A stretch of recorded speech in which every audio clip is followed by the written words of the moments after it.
আগামী সোমবার অর্থাৎ 2রা সেপ্টেম্বর হচ্ছে কৌশিকী অমাবস্যা। তাই কৌশিকী অমাবস্যার প্রাক্কালে আমার তারাপীঠ নিয়ে ছোট্ট একটা ভিডিও। কয়েক মাস আগেই আমরা তারাপীঠ গেছিলাম। তারাপীঠ হলো সিদ্ধপীঠ, নিকটতম railway station Rampurhat railway station, যা তারাপীঠ থেকে 9 কিলোমিটার দূরে অবস্থিত। আর 30 থেকে 40 টাকা দিলেই টোটোটা নিয়ে চলে যাবে। আমরা সকালে স্নান সেরে মন্দিরের উদ্দেশ্যে রওনা দিয়েছিলাম। মন্দিরের ডালা প্রসাদ সহযোগে ঠাকুরের পুজো দিতে গেলাম। বিভিন্ন রকমের লাইন থাকে, 200, 500, 1000, যে লাইনে দাঁড়াতে চাও সেখানে দাঁড়াতে পারো।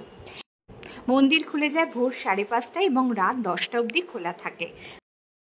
কথিত আছে মাতা সতীর দেহাংশ পড়ে যে 51 পীঠের সৃষ্টি হয়েছিল তার মধ্যে এই তারাপীঠ খুব জাগ্রত।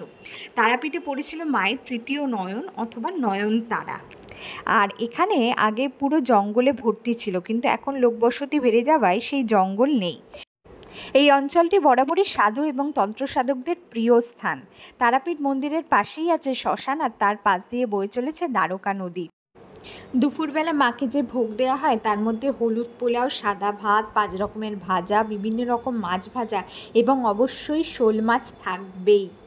তারপরে আমরা পুজো দিয়ে একটুখানি আশেপাশে ঘুরতে ঘুরতে এই রাধা মাধবের মন্দিরটা চোখে পড়লো। ভীষণ সুন্দর বিগ্রহটা। তারপরে আমরা দুপুরে লাঞ্চ সেরে নিলাম। লাঞ্চে নিরামিষ থালি ছিল, এঁচোড় ছিল, ডাল ছিল, সাদা ভাত, চাটনি, পাঁপড়, আলু ভাজা সব ছিল। বিকালবেলা রেস্ট নিয়ে আমরা আবার সন্ধ্যেবেলা চলে গেছিলাম মন্দিরে। ওখানে আরতির পরে ভোগ দেওয়া হয়, লুচি, মিষ্টি এগুলো দেওয়া হয়, সেই প্রসাদ গ্রহণ করতে পারো। আর রাতের শ্মশান এখনও রহস্যময়। শ্মশানে যেতে চাইলে সকালে যাওয়াই ভালো। মহাশ্মশানে ঢোকার মুখে শ্বেত শিমুল গাছের তলায় সাধক বামাখ্যাপা কৌশিকী অমাবস্যার দিন সিদ্ধি লাভ করেছিল। তাই শ্মশানে ঢোকার মুখেই সাধক বামদেবের মন্দির এবং তারামায়ের চরণ, এই দুটোই আছে। সন্ধ্যের তারাপীঠটা একদম অন্যরকম। চারিদিকে আলো ঝলমল করে, মন্দিরটা পুরো আলো দিয়ে সাজিয়ে দেওয়া হয়। মার্কেটটা একদম অন্য রকম। যা চাইবে মার্কেটটায় সমস্ত রকম জিনিস পাওয়া যায়, ঠাকুরের জিনিস থেকে নিত্য প্রয়োজনীয় জিনিস সব। আর সব শেষে এটাই বলবো, তারা আমার সবাইকে ভালো রাখুক, সবাইকে শক্তি দিক।